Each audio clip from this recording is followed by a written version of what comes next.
These scrumptious pumpkin scones are very similar to the ones you'd find in a coffee shop. They're moist and tender, not too sweet, just the right amount of spice. I make these using my shelf-stable scones mix and add some fresh pumpkin puree, a little cream, and some spices. Then they get a nice dunk in that vanilla glaze. These scones are an easy and delicious fall treat.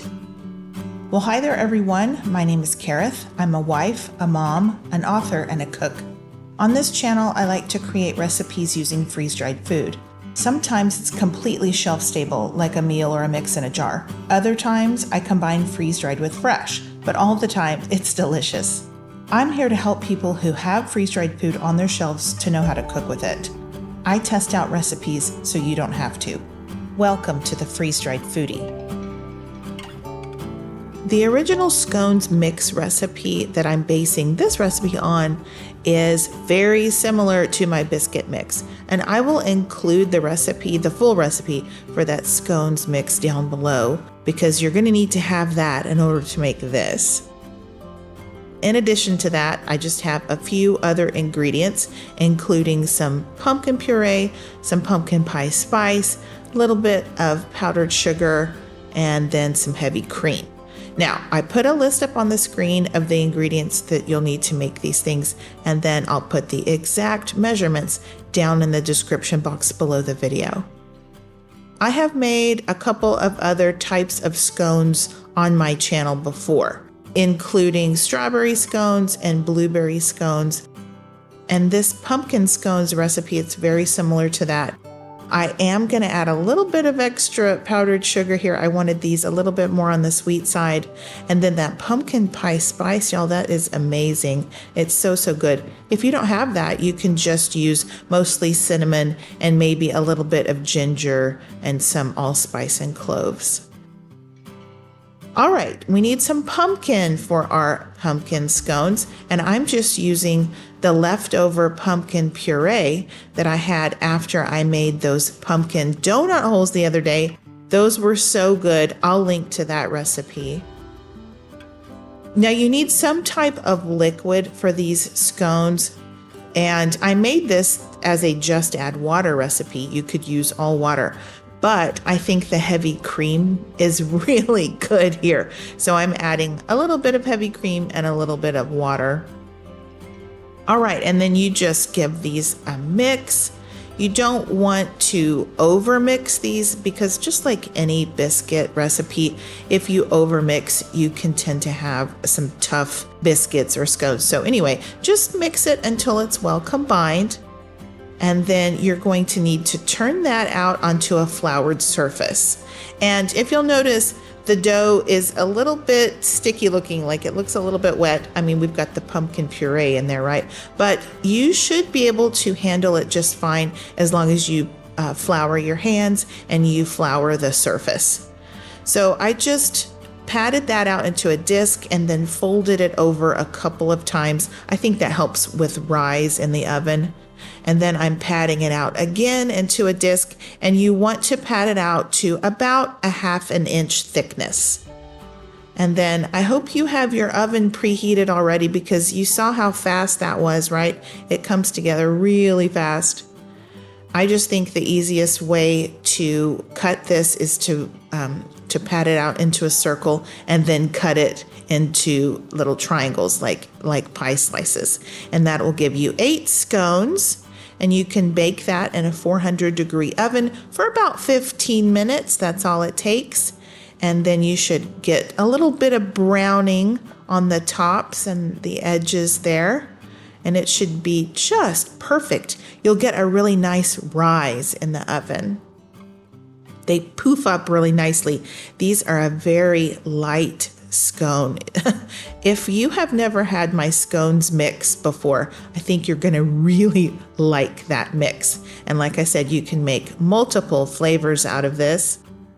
You'll need to let these cool completely before you add the glaze to the top. So it took me probably about an hour. I just left them sitting on that wire rack for about an hour. Meantime, you can make your glaze. So that's just powdered sugar. I sprinkled in just a pinch of salt.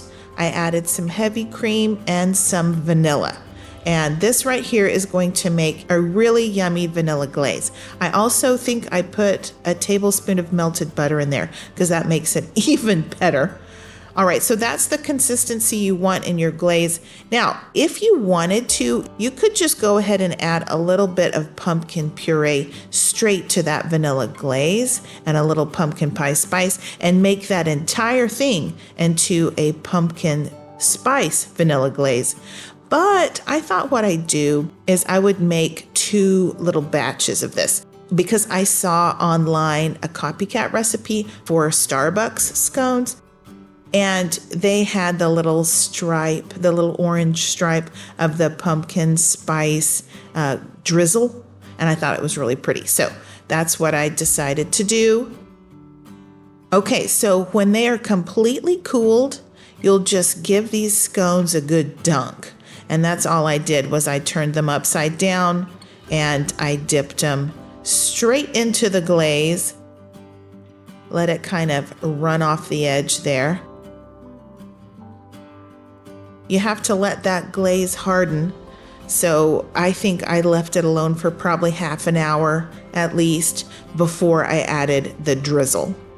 These would be great with just that vanilla glaze. So if you don't want to go and do the extra step of that pumpkin drizzle, don't worry about it.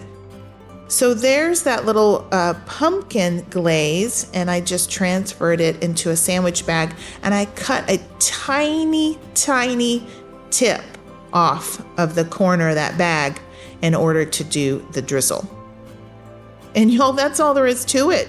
You can put that little glaze on any kind of pattern you want to do there. I just did like a little zigzag stripe, but isn't that so pretty?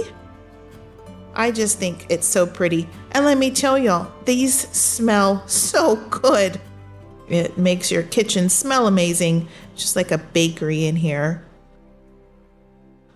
I think they're so pretty. I sent these with my husband to his office for his office mates, and they really enjoyed these. I was thankful to hear that because I really enjoyed them too. And it's always good to hear that someone else likes your recipes as well. That's very encouraging. So let me tell y'all a little bit about what to expect if you make this recipe. The scone itself is really moist. So unlike some scones that I've had in the past, this has a good amount of moisture to it, and it's because of what is in the scones mix. There's fat in that mix. I use lard as the fat, and that's probably why they stay so nice and moist after you bake them up. And also with the addition of that pumpkin puree, these are just very tender, super moist, and they are not overly sweet. Even though I have added some sugar to this mix and even some extra sugar to this recipe, they're not overly sweet. As far as the pumpkin flavor goes, it's a mild flavor. It's definitely there, but it's mild. And then the pumpkin pie spice, it's the perfect amount of cinnamon and spice in here. I think I'm calling them scones. I'm sure it's not at all a British scone. This is like an Americanized version of something like that. But y'all, these are really, really good. And they're perfect with a cup of coffee or a cup of hot tea. Just wonderful complement to your morning beverage. And I think they would make for a great little treat or a great little breakfast. All right. Well, thank you all so much for watching. I certainly appreciate you, and I appreciate your comments and your encouragement. I appreciate it when you hit that like button and share this recipe with your friends and family. All of that really helps my channel to grow. All right, I've got a scripture verse of the day for you. Proverbs chapter 16, verse 9, and it reads, "The heart of man plans his way, but the Lord directs his steps." Now, isn't that a comfort to know? So yeah, let's go ahead and make our plans, but realize that God is ultimately going to be our guide. Well, I hope you'll have a wonderful weekend. Thanks again for spending some of your day with me, and I pray you have a blessed day. And until next time, y'all take care and keep thriving.